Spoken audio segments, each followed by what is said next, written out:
প্রত্যেকটা ঘরে কিন্তু একজন দুইজন করে বিদেশে থাকে। তো আমাদের এখানে এখন কিন্তু এই সুযোগ আছে।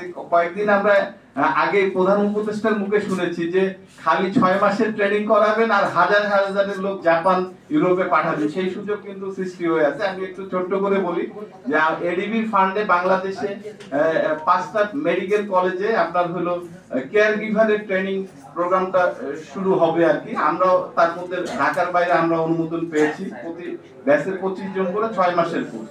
তো এই কোর্সটা শেষ হলে এডিবি থেকে হলো সার্টিফিকেট দিবে, কিন্তু যে দেশে পাঠাবো ওই দেশের ল্যাঙ্গুয়েজটা শিখাতে, বিশেষ করে আমরা জাপান টার্গেট করেছি রংপুর অঞ্চল থেকে, যাদেরকে আমরা ইয়ে করবো এবং জাপানিজ ল্যাঙ্গুয়েজ শেখানোর জন্য লোক আমরা রেডি করেছি। তো এই ল্যাঙ্গুয়েজটা শিখাতে পারলে যদি আমরা জাপানে পাঠাতে পারি, মিনিমাম বেতন কিন্তু 2 লক্ষ টাকা, থাকা খাওয়া বাদে।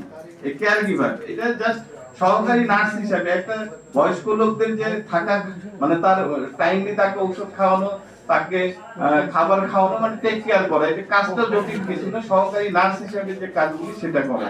তো আমাদের কিন্তু সেই সুযোগগুলি আছে এবং আমরা অলরেডি যেহেতু আমরা অনুমোদন অ্যাপ্রুভ হয়েছে আমাদের মেডিকেল কলেজে এই সেন্টারটা। তো আমি বলবো যে অন্যান্য শিল্প তো অবশ্যই দরকার আছে, পাশাপাশি এটা যদি আমরা সবাই মিলে করতে পারি, আর এটা আমার মনে হয় রংপুরের চিত্র অল্প সময়ের মধ্যে পরিবর্তন করা সম্ভব। এইরকম আমাদের আরো বিশেষ করে